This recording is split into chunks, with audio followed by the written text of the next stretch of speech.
I keep on reading this analysis that, well, you know, Trump's got support from, like, working folks. Really? That, like, this is the guy you want to be championing working people? This guy who spent 70 years on this earth showing no concern for working people. This guy's suddenly going to be your champion? That was President Obama this week in Philadelphia in his first solo campaign event on behalf of Hillary Clinton. It's part of a surrogate surge in Pennsylvania that is intended to shore up that critical swing state. The latest Quinnipiac University poll shows that Clinton's lead over Donald Trump has been cut in half there, from 10 points in August to 5 points this month. It's just one of several battleground states where the race is tightening, with new polls in Ohio and Florida showing Donald Trump in the lead. John Brabender is a Republican strategist and was a senior advisor to former Pennsylvania Senator Rick Santorum's 2016 presidential campaign. So welcome back, and I got to give you props. You were saying this was possible. Now, what do you think is behind this Trump surge? Well, first of all, I think there's two things that are happening. Number one, Hillary Clinton, as we know, have had 2 or 3 really bad weeks. Some controversial things with the foundation. Right. I think there are legitimate questions where people are saying, maybe there is something there with their health. We saw that demonstrated last weekend. But I think more importantly, the movement has been because of changes Donald Trump has made. I think that, frankly, I got to give a lot of credit to the people that came in and are now running his campaign, because they seem to coincide. He seems more presidential. What's happening is there's a lot of people who were voting for Hillary even though they really didn't want to, because they didn't see Donald Trump as a viable alternative. For the first time, they're seeing Donald Trump as a viable alternative, and we're seeing the poll numbers change. And ultimately what this means is, instead of Donald Trump now having one path to victory, he probably has about 3 different paths to get to 270. You mean the electoral vote count through a various numbers of states? The field has expanded. But here's with a question.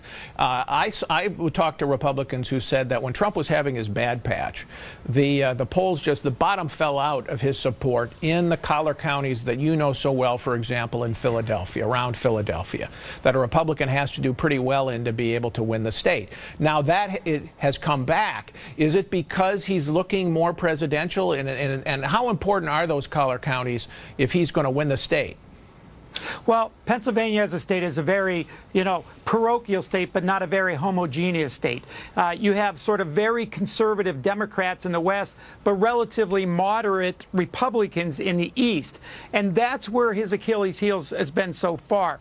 What I do think is happening is, first of all, I think his policies of recent. I mean, look what he did this week. He did a big speech on child care, put out his initiative. Where did he do it? Delaware County, Pennsylvania, right outside of Philadelphia. Who's he targeting? Obviously, it's white, college-educated, moderate women in that region as well as the rest of the country. And so I think they're being very smart strategically as far as the initiatives they're putting out, but also his tone and tenor, I believe, has changed. And I think that that's been very helpful, and that's part of the reason for the movement. All right, but he's still trailing in Pennsylvania in the latest poll by about 5, where he's already caught up in Ohio and in Florida. Pennsylvania is a more Democratic state at the presidential level than either of those two. Would you agree with that? Oh, absolutely. I mean, let's put it in perspective. A Republican hasn't won for president in Pennsylvania since 1988. And so it is an uphill battle, but he's also now getting encouraging news in places like Michigan, Colorado, Iowa, Nevada. So even if he doesn't win Pennsylvania for the first time, I think there's other viable options and paths to get to 270. What do you think Trump ought to focus on from here to the end of the election if he wants to pick up these swing states? And particularly, I'm thinking Michigan and Pennsylvania, because it looks like even if he wins Ohio and Florida, even if he picks up Iowa, even if he holds Romney states like North Carolina and Arizona, he's got to pick up one of those two. Right. Well, look, I do messaging for a living, and my belief is this race is really not about Hillary Clinton anymore. Her numbers are baked into the cake, as we say. People have known her for 24 years. What you think of her, you do.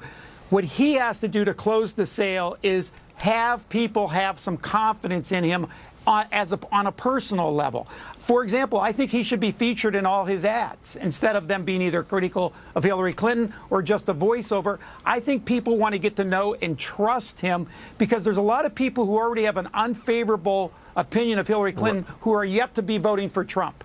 So they want to know that Donald Trump is somebody they could feel at least comfortable with in the Oval Office. They know it's a risk because he's an unknown, but they want to see, okay, I can get my head around listening to that guy in the Oval Office and think he's actually going to be competent in the job. It's that kind of fundamental comfort level you're talking about. Absolutely. In fact, I call it the cocktail party test. They want to be able to go to a neighborhood party or their country club party or whatever and say, yes, I decided I'm voting for Donald Trump and not get bad looks. Well, maybe they won't admit that they're going to vote for Donald Trump. There's that phenomenon out there, I assume. I think that's true. I think, and in places like Pennsylvania, I mean, Donald Trump won 67 of all the counties in the primary. That usually doesn't happen. But there's this means what I'm hearing you're saying is the debates are going to be utterly crucial for Trump because he has to speak directly to the American people on a stage without a script and actually sound like he's like he can hold his own. I think that's right. I think also his interaction with Hillary Clinton will be important as well.